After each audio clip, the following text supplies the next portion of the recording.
Dalam kasus first travel, hartanya memang disita oleh Mahkamah Agung, tapi uang itu tidak dikembalikan ke korban, tapi malah disita untuk negara. Itu dalam kasus first travel. Jadi harta yang dipupuk dari kejahatan disita tapi menjadi milik negara, bukan dibagikan kepada para korban. Ya. Jadi bagaimana? Menurut Bapak sebaiknya bagaimana sebagai penyidik nih? Yang benar yang mana hukumnya? Halo sahabat fakta, Bang Pin ketemu lagi dengan Bang Pin yang terus mengabarkan fakta viral seputar selebritas tanah air yang terus saja bikin berita, dan dengan berita mereka tetap eksis di ranah media. Kali ini beralih ke isu Doni Salmanan dan juga Indra Kents yang tentu semua sudah tahu bahwa mereka afiliator dan ditangkap oleh Polri karena terkait dengan investasi bodong binary option yang dianggap judi dan merugikan banyak pihak. Namun di sini Hotman Paris sebagai ahli hukum tentu suaranya ini didengar oleh para petinggi negeri ini, dan apa yang disuarakan oleh Hotman Paris ini seakan-akan melegakan netizen, karena banyak netizen yang bertanya-tanya sebenarnya jika sudah disita aset-aset dari Indra Kents dan Doni Salmanan ini dikemanakan. Karena kita tahu aset dari Doni Salmanan saja 536 miliar, belum lagi termasuk aset-aset fisik seperti rumah dan lain-lain. Mobil Indra Kents juga begitu, asetnya juga miliaran. Ada kekhawatiran jika uang-uang ini jika sudah dikumpulkan tidak berada di tangan yang tepat. Karena itulah Hotman Paris dianggap mewakili suara rakyat, suara netizen, mempertanyakan hal itu dengan tegas saat mengundang Polri dan juga ahli hukum ke acara Hotman Paris Show. Nah, bagaimanakah ceritanya? Bagaimana beritanya? Yuk kita simak saja kupas tipis-tipisnya fakta Bang Pin kali ini. Like, subscribe, dan komennya ditunggu, dan jangan lupa selalu ada doa dalam setiap lentikan jarimu. Dalam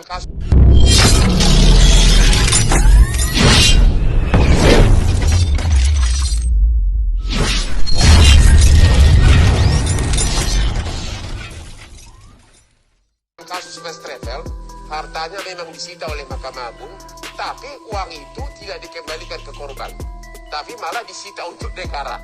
Itu dalam kasus first travel.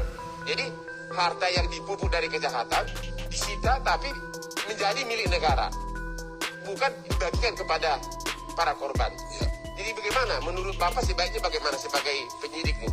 Yang benar yang mana hukumnya?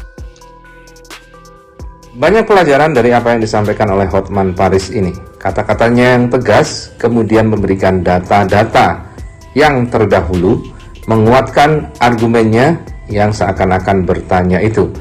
Dia bandingkan kasus Indra Kents dengan Doni Salmanan ini dengan kasus sebelumnya, kasus Ponzi sebelumnya, yakni First Travel, sebuah agen perjalanan haji dan umroh yang kemudian banyak merugikan para pelanggannya karena memakai skema Ponzi, menguntungkan hanya pemiliknya, dan akhirnya First Travel pun ambruk, pemiliknya disita. Namun setelah Mahkamah Agung menyatakan bahwa seluruh harta kekayaannya disita oleh negara tetapi tidak dikembalikan kepada korban, secara tegas Hotman Paris pun bertanya kepada penyidik Polri yang dihadirkan ke situ.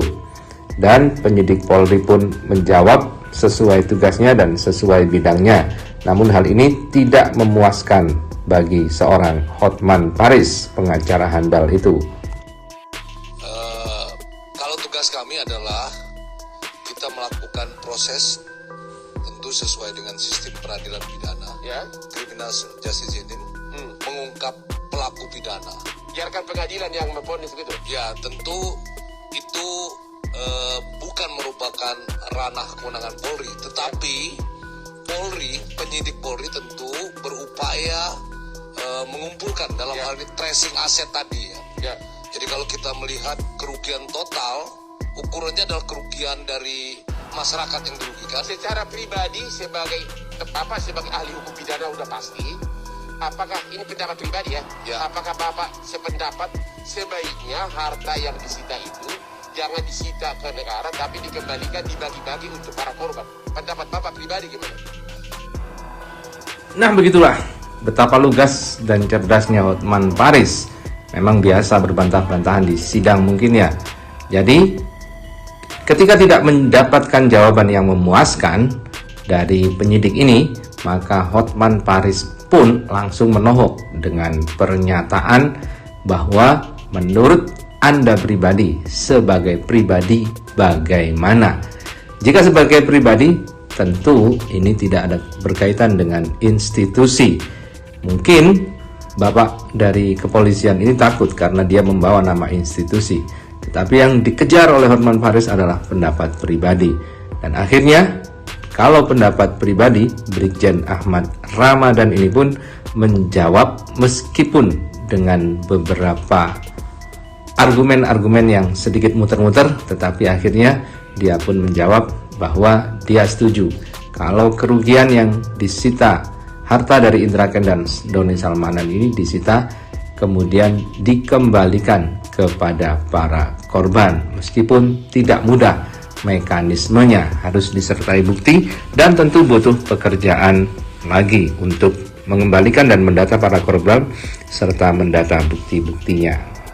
Pendapat saya pribadi, ya orang yang sudah dirugikan korban ini kan orang yang susah, yang ingin menjadi katakanlah tanda kutip kaya, ingin menambah keuangan.